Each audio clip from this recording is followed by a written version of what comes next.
Train spotters are a common sight on the railways of Sodor.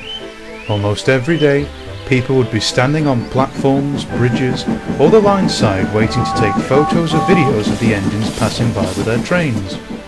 One morning, Thomas steamed into accommodation. As he came to a stop, he noticed the passengers using strange square-like objects to take pictures of him. What are those strange things the passengers are using to take pictures? Well, it's the way of the future, Thomas. Those strange things are smartphones and tablet devices. People use them to get photos and videos, and can upload them straight to the internet from their devices. These days, it's all about technology and getting things done quickly and easily. It's much easier than carrying around a camera and tripod, I suppose.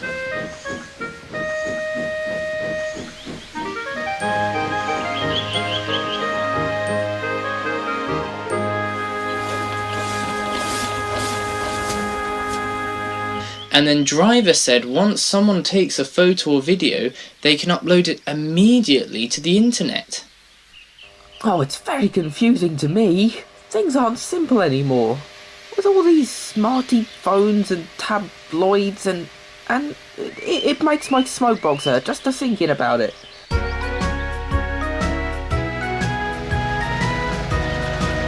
Such a lovely, uneventful day I'm having. No red signals, no obstructions, no bulls on the line. This is a perfect day for me. Thank you. These train spotters know how to appreciate fine beauty and... Ah! Bees! Faster, driver, faster! Relax, Daisy. It isn't bees. It's a drone. It's a new technology we use to get pictures from high or hard-to-reach places. I knew that. I was just testing you. So you thought you were being chased by a swarm of bees? I thought no such thing. I knew it wasn't a bee swarm. That's not what your driver told mine. This newfangled technology. I don't understand it all. And now every station and even the coaches have been fitted for Wi-Fi or whatever that is. Annie and Clarabelle have to be at the works next week for it. My driver says it's the way of the future and we just can't fight it. Then there are these horrid drone things that fly into your path, blocking your view of the line. It's stupid and dangerous, if you ask me. I hope it's the last we will see of those wretched things. But it wasn't. As the week wore on, more and more drones began to appear on the branch line. Oh, why can't Sir Topham send that annoying little green menace up to the mine to collect these trucks? I'm wasting precious time bringing them down for him. Not long to go now, George. We can drop these tankers off and go back to the mine. That's King George to you. I'm the namesake of the monarch. Show some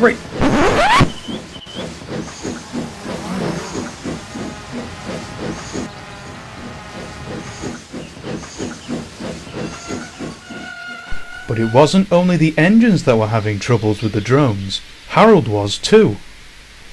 Harold touched down at the airfield near Dryo Station as Percy came in with his mail vans. Afternoon, Harold. Are you alright? I'm afraid not, dear chap. I was in the skies doing a safety patrol, and I was swooped by a drone. My pilot has reported it to the base. Oh, they are becoming a real menace. I'm worried there'll be an accident one of these days.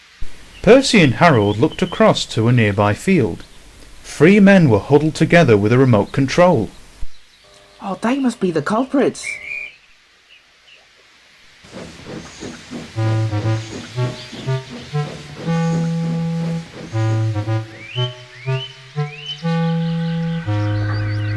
I have just received a phone call from the station master at Knapford.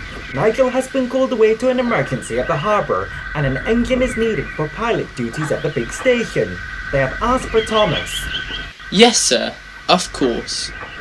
And Rosie will take your passenger services for the rest of the afternoon. Yes, sir!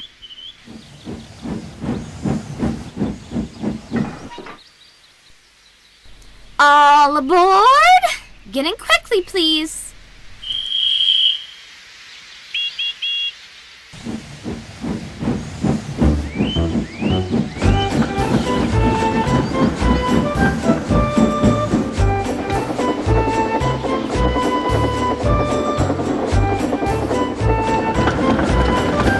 Not a drone in sight. Those train spotters must have stayed home today.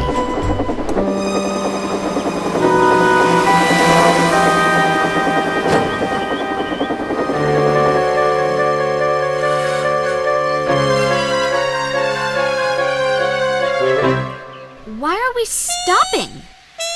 Someone's pulled the emergency cable in one of the coaches. The driver went to speak with the guard. A passenger pulled the emergency cord when they heard something hit Clarabelle's roof. I heard it from my compartment. The driver and guard soon found the object that struck Clarabelle. It was a drone that was now smashed to pieces on the line side. I will call the police and have them meet us at the next station. This is getting beyond a joke. Indeed, this rubbish has gone on for long enough. Someone could have gotten seriously hurt.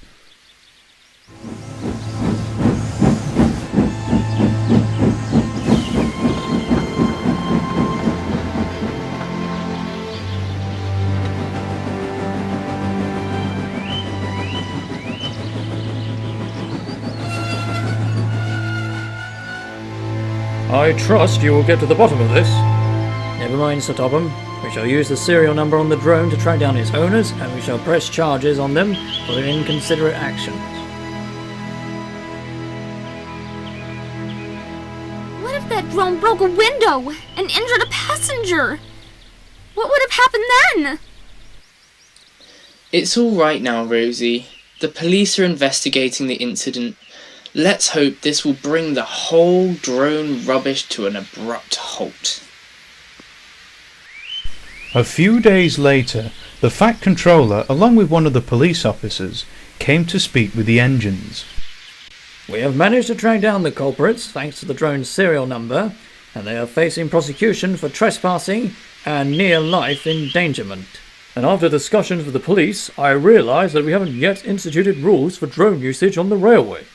So, therefore, effective immediately, I'll be enforcing new rules and regulations for train spotters, so we can prevent anything like this from happening again. And the Fat Controller was as good as his word. Strict guidelines were soon put in place for train spotting on the railway. Drone users were made to pay a licence fee and were forbidden from flying their devices close to working engines. Unsurprisingly, the drone sightings soon stopped, and life returned to normal on the Farquhar branch line.